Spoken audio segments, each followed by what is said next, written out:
The medieval view of man, this medieval scholasticism, especially that of Thomas Aquinas, the great theologian, makes a sharp dualism of the nature and the grace and the natural and the supernatural, reason and faith and the image of God. Now, to Aquinas, a natural empowerment was given to man by God through creation. However, he did not equate the image of God with the likeness of God. He saw the likeness of God as something different from the image of God. Aquinas saw the likeness of God as a supernatural gift that was received after creation but before the fall. He believed this enabled the unfallen man to fight his natural desires to the flesh.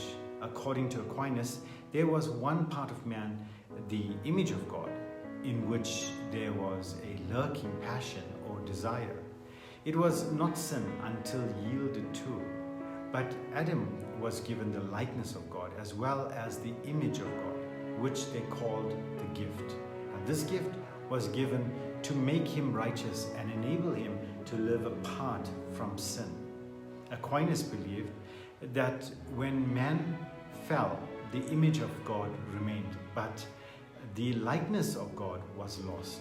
Because of that, a fallen man is considered to be the same as Adam before he received the likeness of God.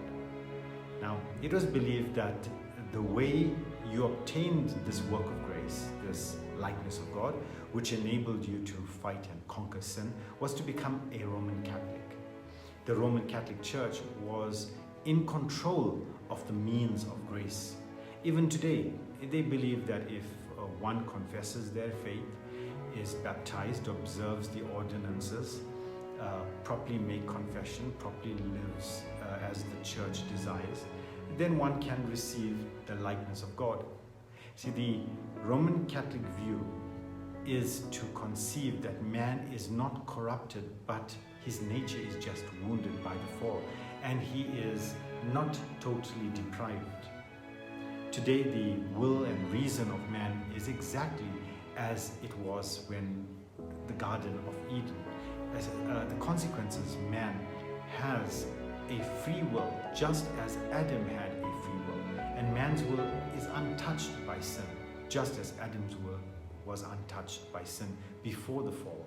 So the Roman Catholics believe that man has a free will, but they are not the only ones to believe this. The Arminians do as well. And when we think of Arminians, we refer to John Wesley and the Methodist Church, some Pentecostals and the Church of Nazarene, because these churches have believed that man has a free will.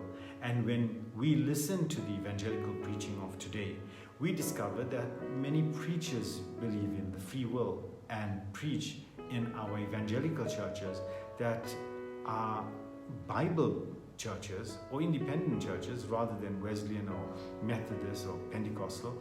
This doctrine that man has a free will is not specifically traceable to one group or several groups. Rather, it is part of the residuum of belief that there is something within man to which God may appeal and find merit. Now, this kind of teaching that people may by themselves be of positive volitional suggests that there's something within man that is acceptable to God. It suggests that man has a free will. Therefore, the Roman Catholics and people from the medieval times believed that man was not totally depraved because they believed he was weakened and wounded, but not totally depraved.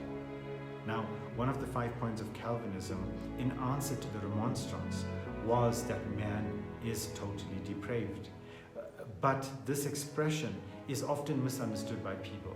They are inclined to believe in the total corruption of human nature, so that when they see a man that is obviously not a Christian doing something good, they wonder how others can possibly believe in total depravity. When here is a man who has performed a good deed. And you see, the doctrine of total depravity does not teach us that man's human nature is totally corrupted. Rather, it teaches us that the entire human race is corrupt. Now, when speaking about divine standards, we can say that we are talking about something that is perfection, and that is consequently everything man does falls short of God. Now, the doctrine of total depravity is the doctrine of the whole human nature, not the total corruption of the human nature.